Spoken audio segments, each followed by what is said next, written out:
시청자 여러분 안녕하십니까? 뉴스9 윤정우입니다. 월드컵 졸전과 각종 난맥상을 파헤치기 위해 국회가 대한축구협회 지도부를 불러 청문회를 열었습니다. 그런데 핵심 지응인이 불참하고 기본적인 사실관계도 파악하지 못한 수준 낮은 질의가 국민을 더 화나게 만들었습니다.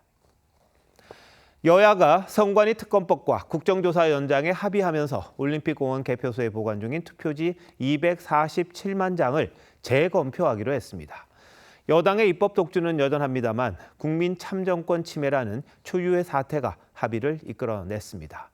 선관위 특검은 최대 6개월 가까이 투표지 부족 사태와 통계 조작, 서버까지 들여다봅니다. 헌법상 독립기구란 이유로 성역처럼 여겨졌던 선관위를 수사한다는 것만으로도 의미가 큰데요. 부정선거론에 대해서도 이번 기회에 확실한 답을 좀 냈으면 합니다. 오늘 첫 소식은 전정원 기자가 전합니다. 여야가 국회 본회의를 3시간가량 앞두고 선관위 특검법에 전격 합의했습니다. 핵심 쟁점이 수사 대상과 범위에 대한 부분이었는데요. 그 부분들에 대해서 협의가 진행되면서 좀 시간이 지체되었습니다. 특검은 6.3 지방선거 투표용지 부족 사태에 따른 참정권 침해 의혹과 투표율 등 전산 조작 의혹을 비롯해 선관위 직원의 외유성 출장, 수의계약 등 운영비리와 전산 서버 등 선거관리 시스템까지 들여다볼 예정입니다. 검사 20명과 수사관 70명 등 165명 규모로 꾸려지는데 준비기간 20일을 포함해 최장 170일 동안 수사하게 됩니다. 원구성을 비롯해 사사건건 충돌해온 여야가 특검법 처리에 합의한 건 선관위 개혁에 대한 국민적 열망을 반영한 걸로 해석됩니다. 여야는 국회 국정조사 활동기간 역시 한 달 연장하기로 했습니다. 특히 시기와 방식 등으로 이견을 보여온 올림픽공원 개표소 투표지 247만 장에 대한 재검표를 다음 달 18일 진행하기로 잠정 합의했습니다. 재검표와 관련해서도 좀 특검 추천이 좀 빠르게 좀 진행이 되면은 연기해서 하는 것도 좀 적극적으로 좀 검토하자. 국민의힘 주진우 의원 등 야당 내에서 반대 목소리가 있었지만 특검이 급물살을 타며 여야가 뜻을 모은 겁니다. 재검표에 특검의 정상적 출범이란 단서가 달리긴 했지만 50일 넘게 이어지고 있는 올림픽공원 집회의 변곡점이 마련될지 주목됩니다. TV조선 전정원입니다. 검경합동수사본부가 선관위의 투표율 조작 등을 수사하면서 새로운 정황들이 속속 드러나고 있죠. 특검의 핵심 수사 대상이 될 가능성도 큽니다. 단순 관리 부실과는 차원이 다른 문제이기 때문인데요. 여기에 더해 6.3 지방선거뿐만이 아니라 지난 대선과 총선으로까지 범위를 확대할 수도 있어 보입니다. 특검이 주목할 핵심 포인트들을 한송원 기자가 짚어봤습니다. 지방선거 당일 경기 평택 신평동 제4투표소. 오전 9시부터 10시까지 1시간 만에 투표자 수가 548명 급증했지만 사람들이 몰릴 수 있는 점심시간대엔 전혀 늘지 않았습니다. 오후 3시까지 5시간 동안 늘어난 투표자는 0명이었습니다. 구리시 수택동, 동두천 상패동, 여주 등 경기 지역 곳곳에서도 투표자 수가 급증한 뒤 멈추는 기이한 수치가 잇따라 발견됐습니다. 선관위 직원들의 투표율 오입력과 은폐가 의심되며 검경 합수본이 수사 중인데 오늘 혹시 어떤 자료를 오신 거예요? 대규모 특검이 출범하면 실체 규명에 탄력을 받을 수 있을 걸로 보입니다. 특검의 주 수사 대상은 6.3 지방선거에 초점이 맞춰져 있지만 수사 대상 범위를 사실상 열어놨다는 해석도 나옵니다. 수사 대상에 인지된 사건까지 모두 수사할 수 있게 규정한 만큼 지난해 대선이나 2024년 총선 등 과거 선거와 함께 공소시효가 남은 서버 해킹 의혹도 수사선상에 올릴 수 있다는 겁니다. 수사를 하면서 수사기관이 인지한 관련 사건을 포함시켰기 때문에 저는 사실상 이번 수사 대상에는 거의 제한이 없다고 보고 있습니다. 실제로 합수본은 지난해 대선 관련 자료를 압수수색 영장에 적시하고 2022년 지선과 2024년 총선 자료도 선관위로부터 넘겨받아 대조 분석을 진행하는 걸로 알려졌습니다. TV조선 한송원입니다. 지금 국회에선 검찰의 보안수사권 전면 폐지를 담은 형사소송법 개정안 처리를 놓고 국민의힘이 신청한 필리버스터 무제한 토론이 진행 중입니다. 물론 야당이 반발하고 있어도 민주당은 다수 의석을 앞세워 24시간이 지나는 내일 오후엔 처리를 할 겁니다. 지금 국회 상황이 어떤지 취재기자 연결해 보도록 하겠습니다. 고희동 기자, 지금 상황 어떤지 좀 알려주시죠.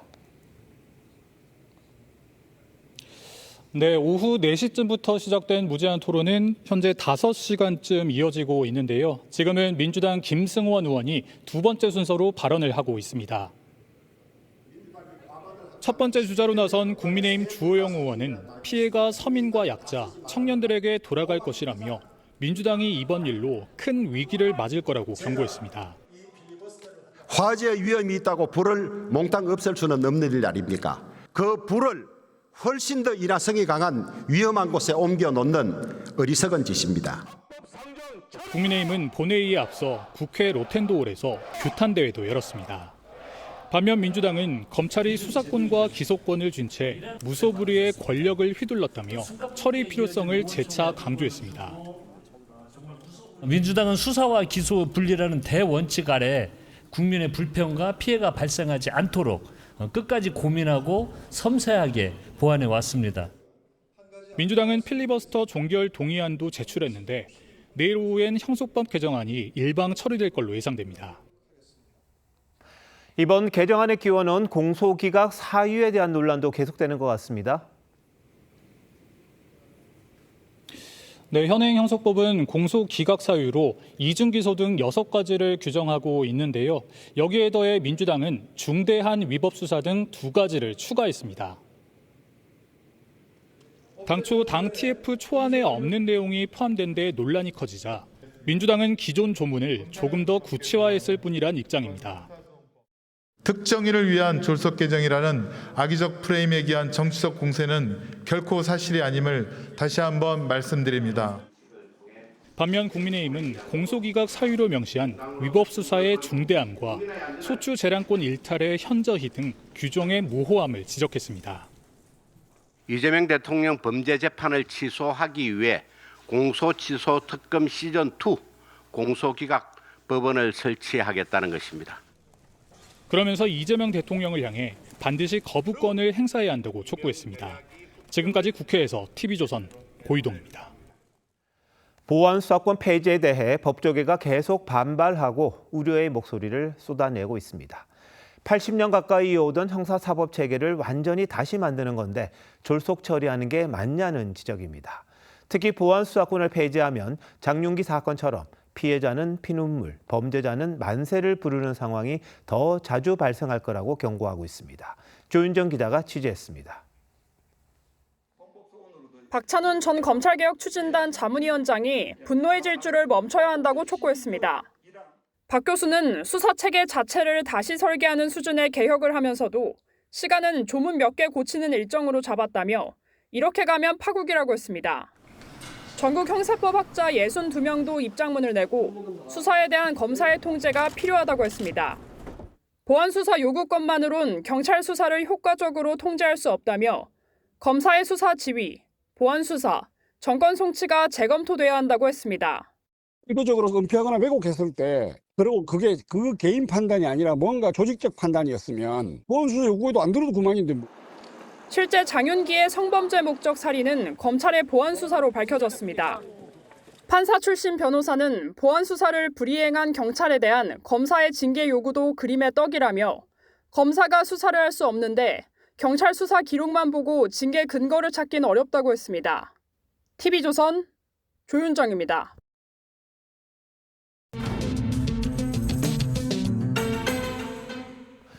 정치 연안에 한 발 더 들어가 궁금증을 풀어드리는 정치 더 시간입니다. 조선일보 배성규 정치 에디터 나오셨습니다. 오늘 주제 알려주시죠. 네, 기승전 재판 취소입니다. 네, 어제 민주당 주도로 형사소송법에 이제 공소기각 확대 조항을 넣어서 통과를 시켰잖아요. 법사위를. 누가 주도를 했습니까? 네, 검수완박을 주장해온 일부 강경파 의원들 작품이라고 알려져 있습니다. 민주당 김용민, 조국혁신당 박은정 의원이 낸 안을 민주당 형소법 TF에서 검토한 뒤에 원내 지도부와 서영교 법사위원장에게 보고를 했다는 겁니다. 그런데 국가 형사 사법칙을 바꾸는 일이잖아요. 네. 그러려면 공론화를 하고 부처 전문가 검토를 거쳐서 법안 심의를 해야 합니다.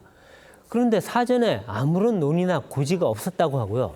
몇몇 의원과 지도부가 비밀리에 논의한 뒤에 야당에 알리지도 않고 한밤에 기습 처리를 한 그런 모양새입니다. 법무부 반대도 묵살했다고 하는데요. 야당에선 뭐가 무서워서 날치기 하듯 몰래 처리하느냐 이렇게 반발하고 있습니다. 이분들은 근데 원래 그 초안이라든지 이런 거에 있었던 건데 당신들이 못 보지 않았냐 이런 식의 주장을 하는 것 같더라고요. 네. 그 과정 한번 다시 따져봐야 될 것 같고요. 근데 이재명 대통령 재판 없애기용이라는 비판이 나오는 거죠? 네, 그렇습니다. 이 여권은 이 대통령만을 위한 게 아니다. 검찰 기소권 남용으로 인한 국민 피해를 막기 위한 것이다. 이렇게 얘기를 하고 있습니다. 그런데요, 이 소송 절차 없이 재판을 끝내는 게 공소기각인데 네. 이건 남용하지 않도록 형소법에 허용 기준이 6가지로 제한이 돼 있습니다. 네. 그런데 여기에다가 중대한 위법 수사, 또 소추 재량권의 현저한 일탈이라는 2가지를 추가한 겁니다. 또 검사는 공소제기 과정에서 중립성을 지키고 피고인의 이익을 위해 필요한 조치를 해야 한다. 이런 조항까지 넣었습니다. 네. 민주당은 공소 취소를 그동안 추진하면서요. 검찰의 위법한 수사와 일탈 행위가 있었다. 이렇게 주장을 하면서 그래서 공소 취소를 해야 한다고 했는데 이번 공소기각 사유와 매우 유사합니다. 그래서 대통령 재판을 없애기 위해 이런 거 아니냐는 얘기가 나오고 있는 겁니다. 네. 검사 중립성은 알겠는데 피고인의 이익을 위한다? 좀 이해가 안 되는 부분이 좀 있네요. 맞습니다. 자, 실제로 근데 공소기각 가능성이 있습니까? 네, 이게 코에 걸면 코걸이라고 하죠. 이 자의적으로 해석될 여지가 상당히 크다는 게 법조계의 시각입니다. 중대한 위법과 현저한 일탈, 말 자체가 추상적이고 애매하지 않습니까? 그러니까 재판부에 따라서는 얼마든지 뭐가 중대하고 뭐가 현저한지를 놓고 해석과 다른 판결이 나올 수 있다는 겁니다. 네. 조희대 대법원장 임기는 내년 6월에 끝이 납니다.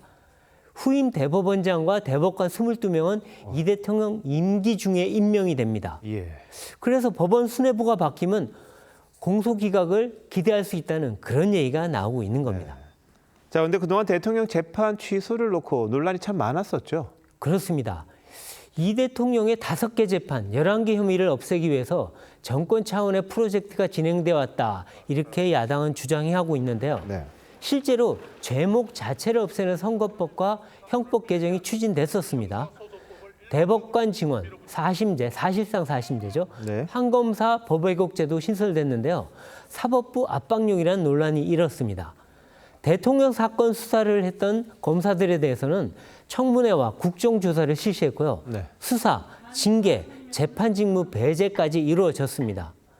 이후엔 조작기소 특검도 추진했습니다.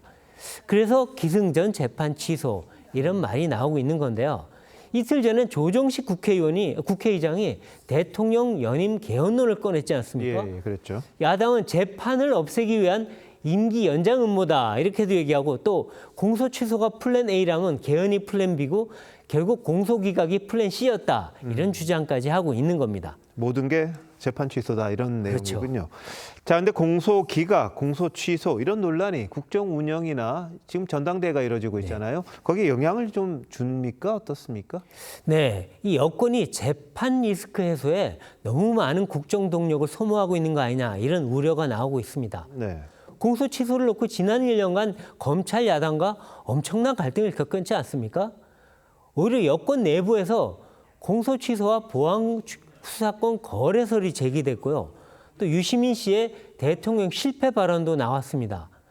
지금 시급한 거는 부동산과 주식시장 또 민생경제 대책인데 네. 개헌과 공소기각이 모든 이슈를 빨아들이는 블랙홀처럼 되고 있다. 이런 얘기가 나오고 있는 겁니다. 친명 진영에선 당권 경쟁에도 마이너스라는 우려가 나오는데요. 이 재판 취소 역풍이 불 경우에 친문만 좋은 일 시킬 수 있다. 이런 얘기를 하고 있는 겁니다. 자, 사법 체계를 아주 통째로 바꾸는 거 아닙니까? 근데 결국은 국민에게 피해가 돌아가냐 안 돌아가냐 그 부분이 가장 중요할 것 같은데 좀 더 신중했으면 하는 그런 지적도 있을 수밖에 없겠군요. 네. 에디터 잘 들었습니다.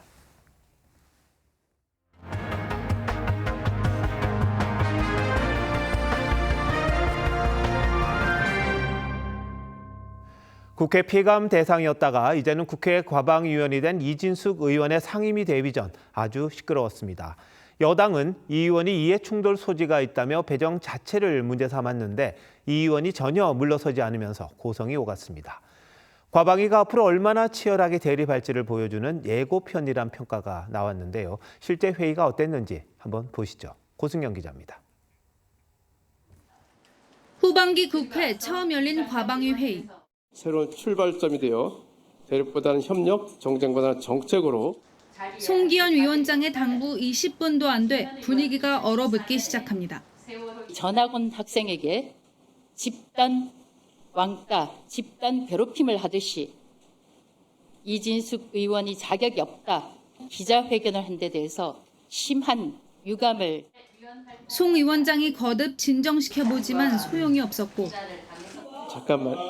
잠깐만 제 말씀 잠깐만 들어보세요. 잠깐. 날선 공방이 이어집니다. 끼어들지 마십시오. 기본적으로 이진숙 의원님은 국회의원으로서의 최소한의 회의 진행에 대해서 기본조차도 안 되는 겁니다. 여당은 이 의원이 대전 MBC 사장 재직 당시 법인카드 사용 문제 등으로 과방위에 고발당해 사건이 송치돼 있다는 점을 문제 삼았습니다. 업무상 배임 혐의, 공직선거법 위반, 정치적 중립 의무 논란, 그리고 직권남용과 직무유기, 이 법 논란의 직접적 당사자입니다. 자신이 위원장으로 재직하던 기관을 자신이 감사하는 사실상의 셀프 감사의 주체가 될 수 있습니다. 야당은 고발을 당하면 다 상임위에서 사퇴해야 하냐며 초법적 발상이라고 반박했습니다. 과방위원 전원에 대해서 명예훼손으로 고발을 한다면 여러분들께서는 과방위원회에서 떠나야 합니까? 이재명 변호사들이 전부 법사위에 다 들어가 있었지 않습니까? 공소 취소 이거 앞장서고 이게 이해 충돌이에요. 여야 충돌로 전체 회의는 1시간여 만에 정회했고 야당 간사 선임도 연기됐습니다. TV조선 고승현입니다. 앞서 보신 국회 본회의 필리버스터를 앞두고 국민의힘과 무소속 한동훈 의원 사이에 미묘한 신경전이 벌어졌습니다. 한 의원이 토론 기회를 달라고 했지만 국민의힘이 소속 의원들을 앞 순서에 배치해 기회를 얻기가 어려워졌습니다. 한 의원은 아쉬움을 토로했는데요. 앞으로 많이 볼 장면일 수도 있습니다. 변정현 기자입니다. 보안수사권 폐지 법안에 대한 국민의힘의 무제한 토론이 진행되던 시각, 한동훈 의원이 본회의장 밖으로 나와 법 통과로 인한 부작용을 경고합니다. 이 보안 수사를 받을 권리를 강탈했습니다. 이 악법으로서 범죄자가 이익을 보고 피해자가 피눈물을 흘리게 될 겁니다. 필리버스터 발언 신청에도 사실상 토론에 나서기 어려운 상황이 되자 회의장 밖에서 목소리를 낸 겁니다. 토론 순서는 여야 교섭단체 협의를 통해 의장 승인을 거쳐 결정되는 만큼 국민의힘 양보 없이는 토론에 나서기 어렵습니다. 한 의원은 이틀 전부터 무제한 토론 기회를 달라고 요청했지만 정말 국민을 바라보는 당이라면 우리 당이 정말 이 보안수사권 폐지돼서 절실하다면 한동훈 의원을 필리버스터에 넣어야죠. 12번째 순번을 받은 한 의원 앞에는 국민의힘 소속 의원 6명이 배정됐습니다. 사실상 발언이 어려운 순번인 셈입니다. 앞서 국민의힘 지도부는 무소속 의원은 후순위라며 양보할 뜻이 없음을 내비쳤습니다. 통상적으로 무소속 의원의 경우는 제일 후순위로 배치가 되는 게 관례긴 하거든요. 이후 한 의원은 SNS를 통해 과거 전례를 볼 때 이 필리버스터에서 제가 말씀드릴 기회는 없겠다며 아쉬움을 드러냈습니다. 당 안팎에선 국민의힘과 한 의원의 무제한 토론 신경전이 향후 벌어질 복당 전초전이란 시각도 있습니다. TV조선 변정현입니다. 민주당 당대표 등을 뽑는 전당대회 충청권 순회 경선을 이틀 앞두고 후보들 간 신경전이 격화하고 있습니다. 여론조사에서는 김민석, 정청래 후보가 접전 중인데요. 후보들이 어떻게 움직였는지 황정민 기자가 취재했습니다. 어젯밤 진행된 민주당 당대표 후보자 첫 TV토론에서 김민석 후보는 정청래 후보가 유시민 작가의 이재명 정부 필패론 발언에 침묵한다고 직격했습니다. 저주에 가까운 그런 말씀을 했는데 노코멘트를 하는 지도부나 당대표가 과연 가능한가? 진짜 친명인지 잘 모르겠다. 그러자 정 후보는 십자가 밟기는 하지 않았으면 좋겠다고 반박하며 지방선거 패배 책임론 공세를 맞받았습니다. 당대표를 안 해보셔서 모르는 것 같은데요. 선거를 지휘한다는 것은 참모가 지휘를 하는 것이 아닙니다. 김 후보와 송영길 후보는 보안수사권 폐지 문제를 고리로 협공에 나섰고 정 후보는 자신의 선명성을 반격수단으로 활용했습니다. 연구용을 내지 않았으면 17억을 토해내야 된다고 생각합니다. 국무총리사나 TF에서 생산한 법안이 없습니다. 왜 이게 불협화음이 생겨서 대통령까지 공격하는 이러한 사태의 빌미를 줬는지. 그것이 사실 그동안의 소위 명청대전과 당청 갈등의 본질이라고 생각합니다. 새 주자들은 오늘 각자 투표를 앞둔 지역을 찾아 당심에 호소했습니다. 민주당 차기 당대표 적합도 조사에선 정 후보 21%, 김 후보 19%, 송 후보 6%로 나타났고 민주당 지지층으로 한정하면 김 후보 34%, 정 후보 29%, 송 후보 9%였습니다. 민심이든 당심이든 김 후보와 정 후보 간 초박빙 접전이 벌어지고 있습니다. TV조선 황정민입니다. 민주당 전당대회를 앞두고 신천지 집단 입당 의혹이 쟁점이 되고 있는데요. 정교유착합동수사본부는 조직적 강요는 확인되지 않았다는 입장입니다. 하지만 교단 내부 상황을 잘 아는 전직 간부들의 얘기는 다릅니다. 이만희 총회장에게 보고하지 않고 입당하는 건 불가능한 구조라는 겁니다. 조유진 기자가 단독 보도합니다. 지난 3월 정교유착합수본은 민주당 집단 입당 관련 진술을 확보했습니다. 지난 2022년 신천지 간부가 신도들에게 국민의힘뿐 아니라 민주당에도 가입하라고 지시했다는 내용입니다. 합수본은 언론 보도가 나온 지난주에야 민주당 집단 입당 의혹을 수사 중이라고 했지만 민주당의 경우 조직적 강요가 확인되지 않았다고 했습니다. 하지만 신천지 전직 간부들 얘기는 다릅니다. 구조적으로 보면은 각계 전투로 진행이 된 것 같은데 이만희 총회장 모르게 자체적으로 그걸 결정하지는 못하거든요. 신천지 운영 구조상. 이만희 총회장에게 보고하고 승인을 얻은 뒤 이뤄진 조직적 입당이란 주장입니다. 총회가 전국의 지파에서 움직이는 것들을 수집을 하고 있었기 때문에 정당 가입 문제들은 잘려요. 보고 없이 합니다. 이에 대해 합수본 관계자는 200명가량을 조사했는데 민주당의 경우 지파별 할당량이나 결과 보고 등 구체적 강요 정황이 확인되지 않았다고 했습니다. 신천지는 민주당 집단 입당 의혹에 대한 TV조선 질의에 답하지 않았습니다. TV조선 조유진입니다. 삼성전자가 올 2분기에 89조 원이 넘는 영업이익을 세웠습니다. 3분기 연속 사상 최대 실적입니다. 역시나 이번 실적의 99%는 반도체가 채웠고 실적 발표 이후 코스피는 상승하는 듯 했습니다. 하지만 반도체 고점론 우려가 여전히 가시지 않으면서 개인 투자자들의 공포 매도가 이어졌고 결국 하락 마감했습니다. 이렇게 우리 증시의 변동성을 더 부추기는 주범, 이른바 삼전닉스 레버리지를 두고 금융당국이 뒤늦게 대책을 내놓고 있습니다. 투자자의 99%가 손실을 볼 정도로 상황이 심각한데 애초에 왜 어떤 과정을 거쳐 도입됐는지 철저한 조사가 필요해 보입니다. 이낙원 기자입니다. 금융당국은 어젯밤 긴급회의 이후 삼전닉스 레버리지 ETF 대책을 내놨습니다. 개인별 총투자금 중 20%로 레버리지 비중 제한을 두고 시장 변동성이 클 땐 수익률을 2배로 따라가는 배율을 낮추겠다는 겁니다. 출시 2달 만에 두 번째 대책을 내놓은 겁니다. 하지만 졸속 출시에 대한 비판은 끊이지 않고 있습니다. 완전 이거 포퓰리즘 아닌가? 레버리지 탓을 하니까 이제야 부랴부랴 뭔가 대책을 내놓고 있음인 거니까 완전 장치가 너무 부실했죠. 한 증권사에 따르면 삼성전자 레버리지 ETF 투자자 99%가 손실을 보고 있습니다. SK 하이닉스 레버리지 ETF도 사정은 비슷합니다. 일부에선 상장 폐지해야 한다는 의견도 나옵니다. 이보다 더 큰 충격이 있겠어요? 결과는 똑같은데 없앨 거라면 빨리 없애는 것도 낫지 않냐. ETF의 아버지로 불리는 배재규 한국자산운용 대표는 얼마 전 삼전닉스 레버리지에 투자하지 말라 한 데 이어 자연사시켜야 한다고 강조했습니다.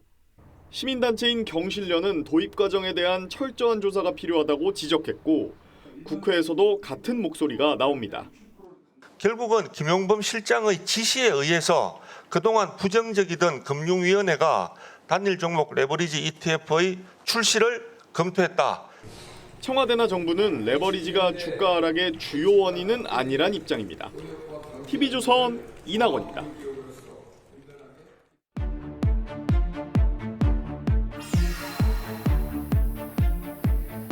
네, 폭락장의 공포가 이어지는 상황에서 김용범 정책실장이 이런 변동성이 한국 증시만 해당되는 게 아니라고 말했습니다. 정말 그럴까요? 박한솔 기자와 따져보겠습니다. 박 기자, 정말 우리 말고도 세계 증시의 변동성이 심한가요? 그렇지는 않습니다. 한국 주가의 변동성은 미국, 유럽, 일본과 비교가 안 될 정도로 높았습니다. 주가가 얼마나 크게 출렁일 것으로 시장이 보고 있는지를 나타내는 변동성 지수를 살펴보면 레버리지 ETF가 도입된 지난 5월 27일 이후 일본 니케이는 33.9였고 미국 S&P는 17.3이었습니다. 하지만 한국은 일본의 2.5배, 미국의 5배 수준인 일평균 86을 기록했습니다. 80대 변동성 지수는 금융위기나 코로나 대유행 초기 때나 나타났던 수치로 사실상 패닉 수준입니다. 서킷 브레이커는 1996년 도입된 이후 총 13회 발동됐는데 올해에만 9회가 발동됐고 사이드카는 2000년 도입 이후 총 103회 발동됐는데 올해만 43번 발동됐습니다. 네, 김 실장은 또 이런 상황이 레버리지 ETF 때문만은 아니다 이런 취지로 말했잖아요. 이건 어떻습니까? 틀린 말은 아닙니다. 한국 증시는 단기 매매 성향이 강한 개인 투자자 비중이 높은 편이고 삼성전자, SK하이닉스가 코스피 절반 이상을 차지한다는 구조적인 문제도 있습니다. 하지만 하루 평균 거래대금 11조 원, 코스피의 22% 수준인 레버리지 ETF가 변동성을 증폭시킨 기폭제였다는 데에는 이론이 없습니다. 올해 나온 사이드카 43번 중에 25번이 레버리지 도입 이후, 올해 나온 서킷 브레이커 9번 중에 7번이 레버리지 도입 이후였습니다. 네, 이렇게 우리 증시가 널뛰기를 하고 또 그만큼 손해를 보는 투자자들도 많은 상황인데 국내를 떠나서 해외 시장으로 많이 이동하진 않을지 걱정이 듭니다. 네, 맞습니다. 코스피가 상승세를 타기 시작한 지난 4월 이후 외국인이 109조를 팔 동안 국내 개인과 기관은 각각 79조, 23조 순매수했습니다. 이렇게 우리 증시를 지키던 동학개미들이 계속된 폭락의 미국 주식으로 이동 중인 상황입니다. 7월 한 달 동안 한국인들은 미국 주식을 지난달에 4배인 6조 원어치 사들였습니다. 염려되는 점은 한국에서의 손실을 만회하기 위해서인지 위험성이 큰 세배 ETF 상품 등으로 몰리고 있다는 점입니다. 네, 이렇게 악순환이 반복되는 것 같은데 정부가 그냥 괜찮다 이렇게 낙관적인 메시지를 내서는 시장은 더 혼란스러울 것 같은데요. 네, 맞습니다. 그동안 김 실장은 1만 코스피를 예측하는 등 지나친 낙관론을 편다고 비판받아왔습니다. 2년, 3년 뒤에는 저는 3강 된다고 봅니다. 시총 기준으로. 저랑 내기하시죠. 금융시장은 기대가 가격을 결정하는 만큼 정부의 낙관적 메시지가 반복되면 개인 투자자의 위험인식이 낮아질 수 있다는 지적이 나옵니다. 너무 정부 고위 정책 책임자가 이제 낙관적인 발언들을 끊임없이 하니까 이것에 대해서 충분히 생각을 하지 않고 막연하게 신뢰를 하고 그 발언을 묻지마시게 투자를 하는 개인 투자자들이 생길 수가 있고요. 네, 정부가 이런 식으로 책임을 회피하기보다는 정책 실패를 명확하게 살펴보고 땜질 처방이 아닌 근원적인 처방을 내놔야 할 것 같습니다. 박 기자 잘 들었습니다.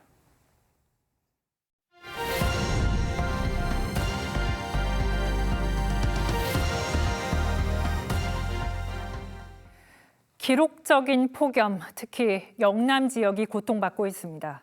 경남 양산은 기상관측 사상 처음 이틀 연속 40도를 넘겼고 부산도 역대 2번째로 높은 기온을 기록했습니다. 지금 이 시간 부산 해운대 해수욕장에 나가 있는 저희 취재기자 연결해 보겠습니다. 김태준 기자, 밤이 됐는데 지금은 좀 나은가요? 네, 이곳 부산 해운대 기온은 여전히 29도를 웃돌고 있습니다. 바닷바람이 조금씩 불고 있지만 낮 동안 쌓인 열기를 식히기에는 역부족입니다. 어제 122년 만에 최고 기온을 경신한 부산은 오늘 또 38.3도까지 올랐습니다. 역대 2번째로 높은 기온인데요. 자동기상 관측 장비로 측정된 온도는 39.9도까지 치솟았습니다. 부산에는 오늘 첫 폭염 중대 경보가 내려졌습니다. 경남 다른 지역에도 기록적인 폭염이 이어졌습니다. 양산은 어제에 이어 오늘 또 낮 최고 기온 40.3도를 기록했습니다. 한 지역에서 이틀 연속 40도를 넘긴 건 2018년 이후 처음입니다. 계속되는 폭염에 양산시는 민간 살수차까지 동원해 도심 곳곳에 물을 뿌렸습니다. 울산도 38도로 올 여름 최고 기온을 기록했습니다. 두 개의 고기압이 우리나라를 이중으로 덮고 있는 데다 서쪽에서 넘어온 바람이 더 뜨거워지는 팬 현상까지 겹쳐 오늘 밤에도 열대야가 이어질 전망입니다. 내일 또 부산 38도, 울산 37도, 경남 내륙은 39도 안팎까지 오를 것으로 예보됐습니다. 기상청은 당분간 전국 대부분 지역에서 폭염과 열대야가 계속될 것으로 전망했습니다. 지금까지 해운대 해수욕장에서 TV조선 김태준입니다. 네, 보셨듯 국내 대표 피서지 부산이 워낙 펄펄 끓다 보니 예전과는 다른 풍경이 펼쳐지고 있습니다. 뜨거워진 해변 백사장은 한산해졌고 시원한 실내가 북적입니다. 하동원 기자가 둘러봤습니다. 백사장에 아지랑이가 피어오릅니다.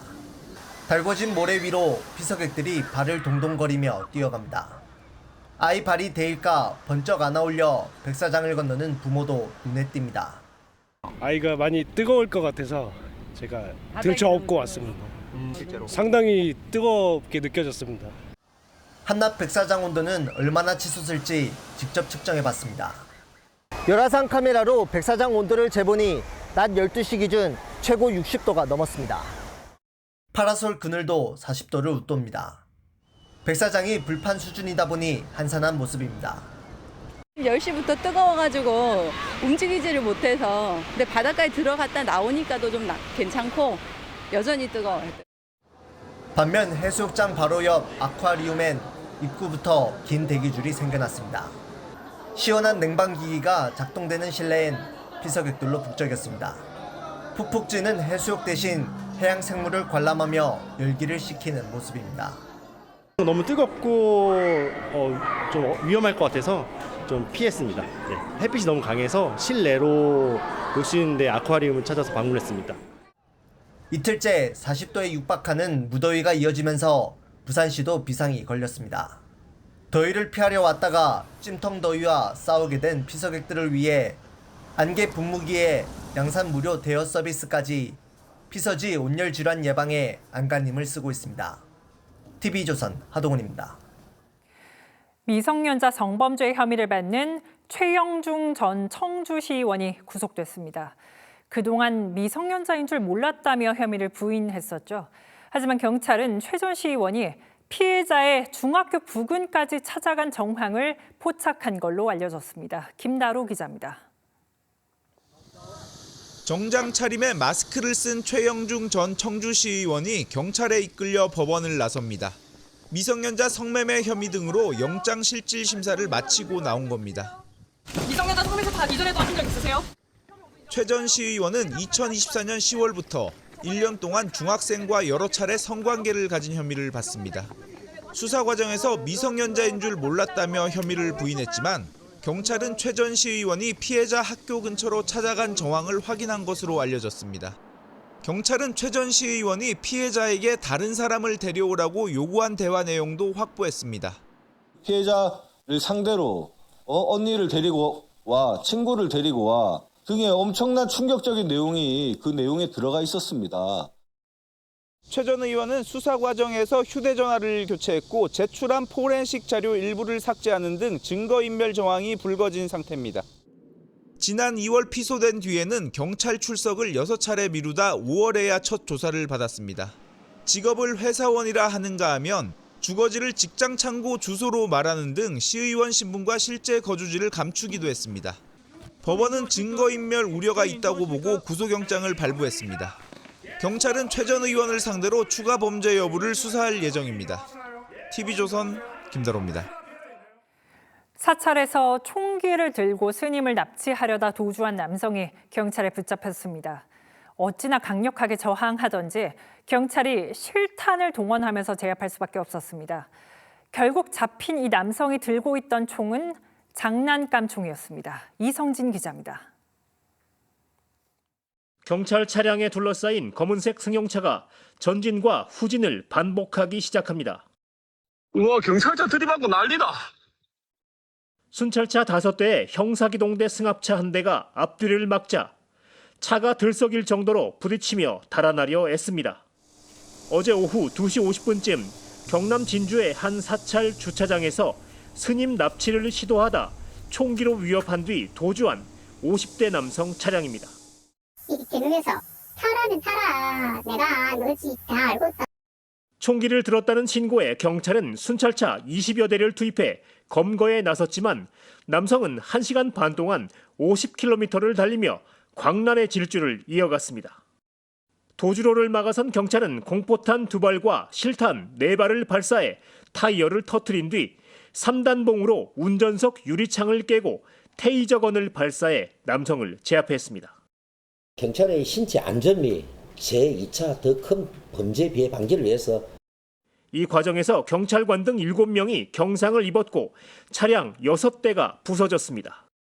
확인 결과 남성이 갖고 있던 총은 장난감 총이었습니다. 남성이 검거된 현장입니다. 부서진 차량 파편이 널려 있고 바닥엔 차체가 긁힌 자국도 선명합니다. 검거 당시 남성은 면허 정지 수준의 음주 상태였습니다. 경찰은 남성을 상대로 구속영장을 신청할 예정입니다. TV조선 이성진입니다. 개 식용 금지 이후 보양식으로 흑염소를 찾는 분들이 늘었습니다. 수요가 늘자 이런 문제가 생겼습니다. 법이 정한 절차를 무시한 불법 도축이 버젓이 벌어지고 있습니다. 황선영 기자가 그 현장 취재했습니다. 트럭 위에 묶인 흑염소. 남성이 가느다란 막대기를 대자 힘없이 쓰러집니다. 전기 충격기를 이용한 불법 도축 장면입니다. 아니 진짜 비켜대 사람 보는데 이런 방식으로 트럭에 실려오는 흑염소 대여섯 마리를 도축하는 데 걸리는 시간은 불과 50여 분. 도축장에서 반출되는 고기는 10도 이하로 먼저 냉각돼야 하는데요. 직접 온도계를 꽂아보니 34도가 넘게 나옵니다. 펜션을 봐줄게 해서 저렇게 된다. 바로 가야 되잖아. 그러니까 다음날 오면 불편하잖아. 현행법상 시도지사로부터 허가받은 작업장에서 세척 등 규정에 맞게 도축한 뒤 냉각해서 유통해야 하지만 이 모든 규정을 어긴 겁니다. 현장엔 지자체가 보낸 검사관이 있었지만 관리 감독은 이뤄지지 않았습니다. 저희가 매일 이제 말씀을 드리고는 있습니다만 그 모든 것을 다 적용을 다 시키지는 못하고 있는 상황입니다. 염세하신 분들 입장을 많이 고려를 하다 보니 올 들어 염소 도축 물량은 지난해 같은 기간보다 42% 증가했습니다. 수요가 늘면서 법이 정한 절차를 무시한 도축과 유통도 늘고 있는 겁니다. 농식품부는 도축과 유통체계 전반을 점검하겠다고 밝혔습니다. TV조선 황선영입니다. 쿠팡 사태 등과 관련해 한미 간 이상 기류가 이어지는 상황에서 미셸 스틸 신임 주한 미국 대사가 오늘 입국했습니다. 미 대사 자리가 1년 반이나 비어있던 만큼 산적한 양국 현안을 빠른 시일 내에 풀어야 할 텐데 스틸 대사는 트럼프의 비전을 이어가겠다고 취임 인사를 했습니다. 양국 간 논의 과정이 순탄치만은 않을 듯합니다. 신경희 기자입니다. 오후 입국한 미셸 스틸 신임 미 대사는 한국말로 첫 인사를 했습니다. 저는 서울에서 태어났지만 미국을 대표해 이 자리에 섰습니다. 이 자리에 다시 서니 만감이 교차합니다. 1955년 서울에서 태어난 실향민 2세로 1975년 미국으로 건너갔습니다. 이후 캘리포니아주 연방 하원 의원 등 한국계 정치인으로 활동하다 올해 4월 트럼프 대통령의 지명을 받아 51년 만에 미국 대표로 다시 고향에 돌아온 겁니다. 스틸 대사는 한미 동맹을 언급하면서도 트럼프 비전 실행을 강조했습니다. Today it stands as one of the world's strongest alliances. Together, we will carry President Trump's vision for this alliance forward. 늦어지고 있는 정부의 대미 투자 프로젝트 1호 발표 등 외교적 압박에 나설 거란 전망이 나옵니다. 다만 긴 공백 끝에 주한 미 대사가 부임하는 만큼 우리 정부 입장에서도 쿠팡 사태 등 한미 간 이상 기류 봉합을 기대하는 분위기입니다. 조인트 팩트시트에서 합의된 여러 가지 이제 중요한 이슈들의 그런 진전을 만들기 위한 그런 외교적인 노력을 스틸 대사 입국에 맞춰 일부 진보 단체는 공항에서 취임 반대 집회를 열었습니다. 전쟁을 부추기고 우리나라의 부와 경제를 약탈하고자 하는데 맨 앞장에 설 법여권 일각에선 스틸 대사가 반한 오적 중 한 명이라는 등 반감을 드러내는 주장도 나온 바 있습니다. TV조선 신경입니다. 국회가 월드컵 졸전으로 지탄받았던 축구 사령탑 대한축구협회의 각종 난맥상을 청문회에서 질타했습니다. 정몽규 전 회장과 홍명보 전 감독 등이 증인으로 출석해 월드컵 성적 부진은 사과했습니다만 일부 의원들의 황당 질의에 헛웃음이 터지기도 했습니다. 이다솜 기자가 보도합니다. 대한축구협회의 운영 전반을 점검하고 구조적 문제를 바로잡기 위한 청문회였지만 고성부터 오갑니다. 자세 똑바로 하십시오. 공손하게 대답하십시오. 아까부터 지금 다른 위원님들 말씀하시는 거 보고 있는데 여기는 국민의 민의의 전당입니다. 여기는 국민의 룰로 돌아가고. 검증되지 않은 유튜브 쇼츠 영상을 앞세워 경기 패인을 묻는 황당한 질의도 나왔습니다. 근데 왜 졌어요 그럼? 왜 졌어요? 왜 그렇게 졸전을 벌이고 왜 졌어요? 저희도 뭐 분석을 하고 문제점을 왜 졌냐고요 그러면? 축구 팬들이 틀렸다.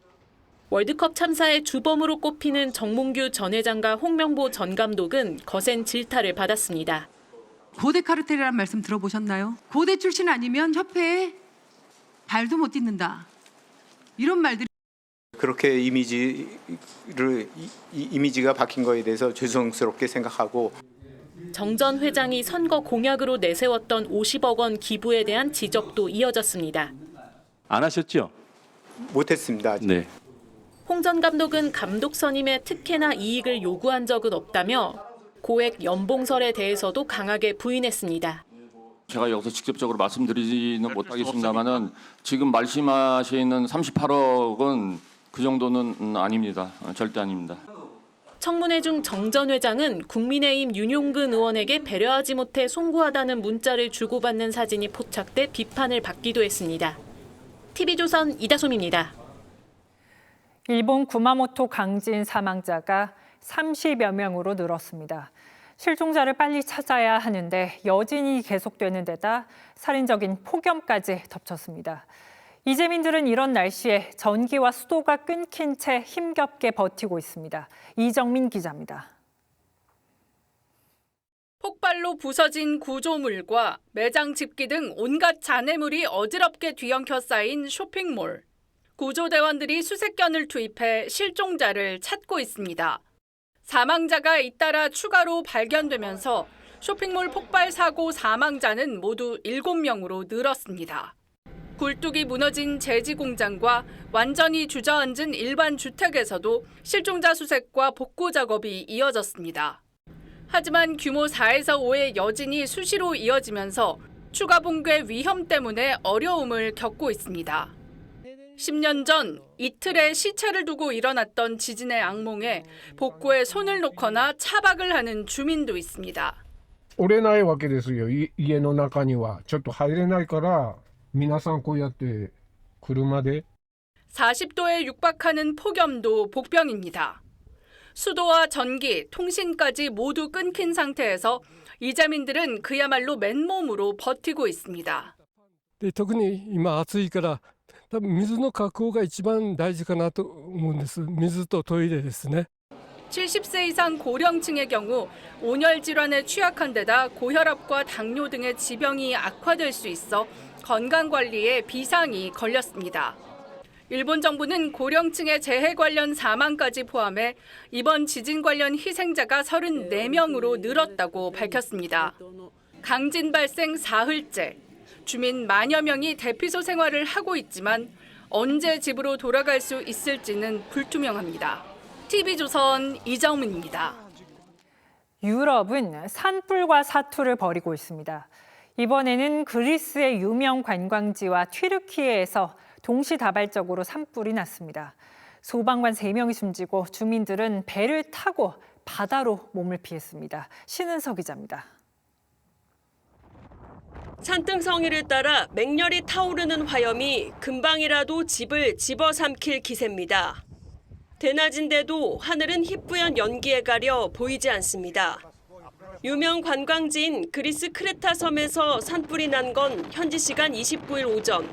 강풍을 타고 불길이 빠르게 번지자 주민과 관광객의 대피령이 내려졌습니다.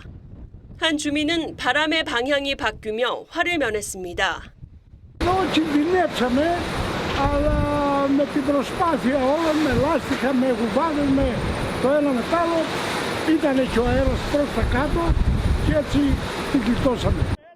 하지만 30여 명의 주민들은 배를 타고 급히 바다로 대피해야 했습니다. 그리스에선 크레타를 비롯해 파로스와 레스보스 섬, 펠레폰네소스 등에서 산불이 잇따르며 이틀 동안 소방관 3명이 숨졌습니다. 인접한 튀르키예 역시 남서부 무을라주 등을 중심으로 불길이 번지고 있습니다. 수일째 산불이 이어진 프랑스에서는 사상 처음으로 화재 정난운까지 관측됐습니다. 거대한 불기둥이 대기를 끌어올리면서 형성된 이 구름은 강풍과 번개를 동반해 산불 진화를 더욱 어렵게 만들었습니다. But once you get a pyro-CB, it is no longer predictable. You can't fight it, you can't suppress it.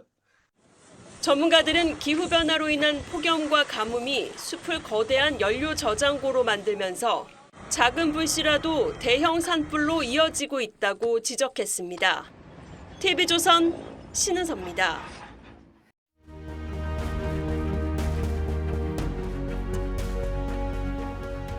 우리 군이 지키는 곳 가운데 가장 위험한 지역이 GOP와 GP입니다.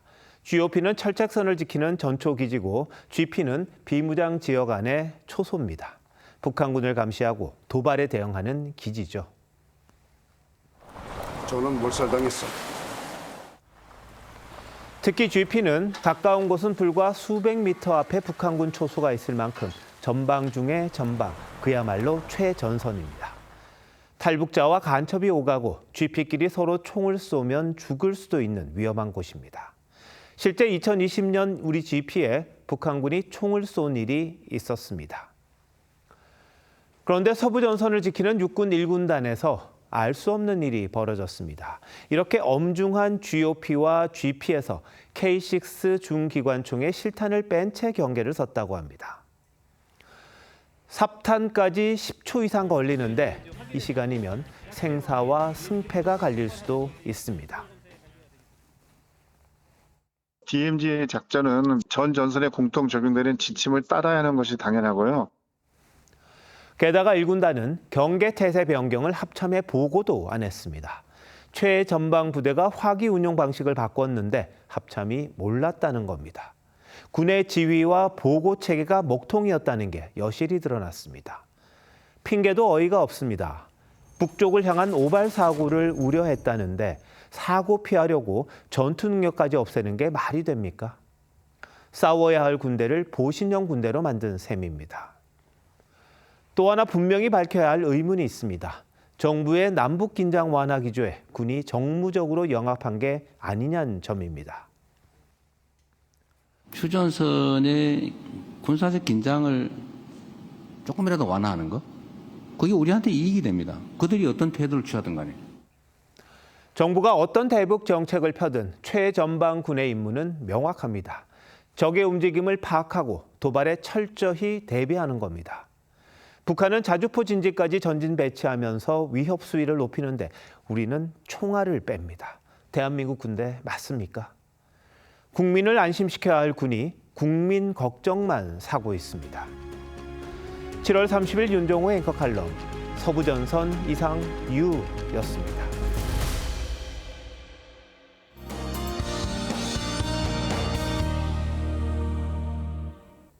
오늘 부산 지역은 구름도 없어 백사장이 빠르게 달아올라 있습니다. 이틀 연속 38도를 웃돌아 기록적인 폭염에 시달리고 있는데요. 폭염특보도 꾸준히 이어지고 있습니다.